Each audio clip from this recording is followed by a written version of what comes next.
and welcome back. My name's Laura, a fourth year medical student currently studying in the UK. This video is all about the new and updated UCAT for 2025. It's really important to be well aware of what's changed for this year's UCAT. So this video will break down everything that you need to know about the updated and changed UCAT 2025. Over the years, the UCAT has changed in multiple different ways, and this year they've changed it again. So it's really important to be on top of this so that you're preparing in the best way possible for your own UCAT. The UCAT stands for University Clinical Aptitude Test. It's taken by medical and dental students all over the world. It's used primarily for medical and dentistry students when they're applying for their medical schools or dental schools in the UK, Australia and New Zealand. So this year they've updated the UCAT and they've removed one of the sections of the original test. There always used to be 5 sections, now they've removed one, so there's 4 sections. They've removed the abstract reasoning section as they no longer feel that it fits with the healthcare system that they need it to when selecting students for medical or dental schools. So the other 4 sections of the UCAT are verbal reasoning, quantitative reasoning, decision making and situational judgment. These have all remained as the original test would have had them. Now with the 4 sections, it means that the timings and question numbers have changed slightly as well, so it's really important to be aware of this before sitting your own UCAT. So the verbal reasoning part of the test contains 44 questions that you're allocated 22 minutes to answer them in. It's assessing how logically you can adapt knowledge from paragraphs of text and take out the key bits of information from this. It usually contains a lot of paragraphs that you've got to sift through and find the logical and correct pieces of information to then reason with their questions that they've asked.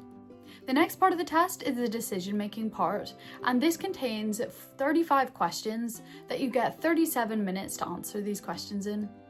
Decision-making evaluates how you can make complex decisions in certain scenarios. It's assessing how logically you can use statistics and analyse the data. Quantitative reasoning part of the test is all about mathematical problems and your ability to work through these logically.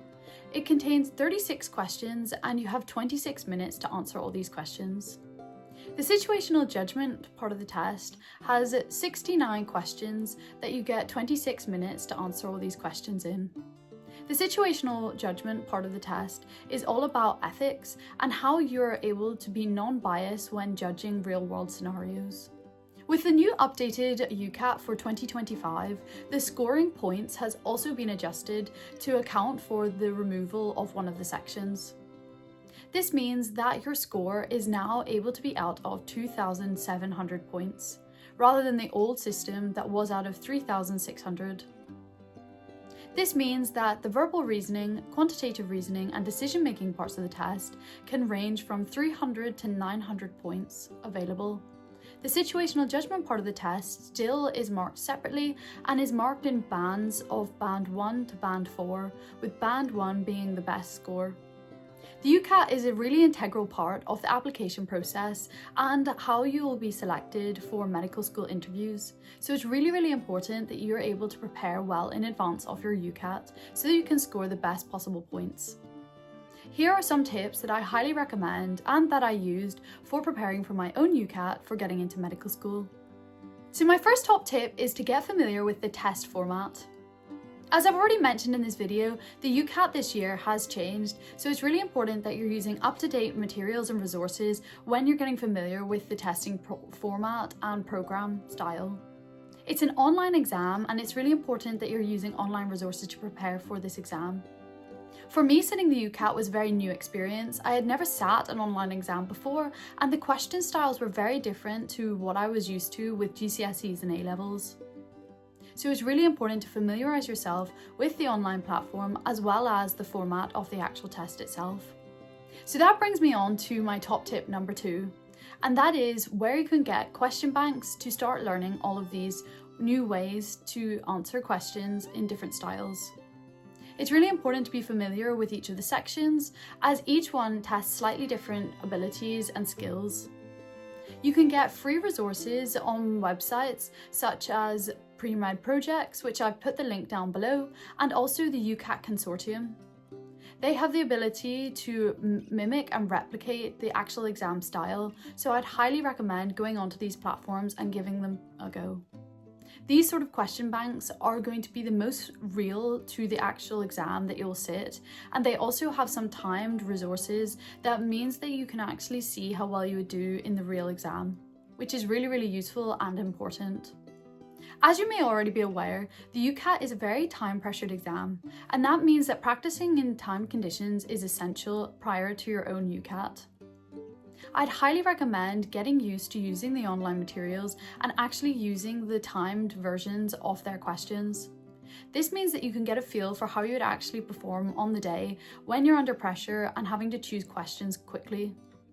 You'll also be able to pick up where you're going wrong and how to adapt to this new style better earlier on in your practice. This means that you'll get higher marks, and especially if you're able to do this early on when practicing for your own UCAT. So that brings me on to my fourth top tip, that's to create a study plan for your preparations. You'll have a lot of things going on alongside your UCAT prep, so it's really important that you're able to allocate just a little time every other day, every few days during the week, just so you can stay on top of questions and get familiar with each of the sections prior to your UCAT. I believe that consistency is key when preparing for the UCAT, and little chunks of questions each day or every other day is really, really useful. The key is that you feel confident and prepared when going into your UCAT. So starting earlier rather than later is highly advised.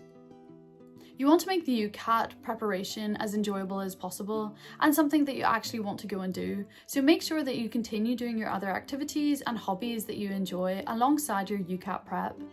So my top tip number 5 would be to review and reflect on work that you've been doing for the UCAT. It's really important that you're able to identify areas that you're strong in and areas that you're also struggling a little bit more in. You might want to allocate more time to prepare in these areas and to focus on them so that you're able to score higher points in your actual UCAT. Certain people will be really strong in certain sections, and it's really important not to compare yourself with them. But if they've got top tips or places that you can find better resources, make sure to reach out to your friends and ask for advice. There's thousands and thousands of people that will be sitting this exam, so there's plenty of people's chat rooms, forums, and plenty of people that will be willing to ask questions and give you advice. Another really important top tip, and one that many people will overlook, is to be aware of the testing cycle. You can only sit the UCAT once in the year, and it's really important to know when you have the opportunity to book the tests, how long in advance you need to do this, what slots and dates will suit you and are still available, and they can book out very quickly, so it's worth being aware of this. There is the ability to switch dates out if you don't suit. However, it's highly recommended that you don't risk this and you're well prepared in advance of your date that you've selected. I'd recommend monitoring the official UCAT website for any tweaks and changes that they might have on there, and also for any information that they'll be releasing over the testing cycle. The UCAT is a very important exam, but it's also worth not stressing and being too scared about. You'll perform much better if you prepare in advance and you do things in moderation. It's important that you don't become overwhelmed by the UCAT and you're able to focus on your daily life as normal. The UCAT is important for getting into interviews and invited to medical schools. However, it is not the make or break of your entire application process, so make sure that you're spreading yourself evenly over all of the things that you enjoy doing as well. Please reach out if you've got any questions and I'd be happy to answer them, and stay up to date with any of the new videos that I'll be releasing on the Pre-Med Project's website. Thanks so much for watching, best of luck with all of your preparation, see you in the next video. Bye!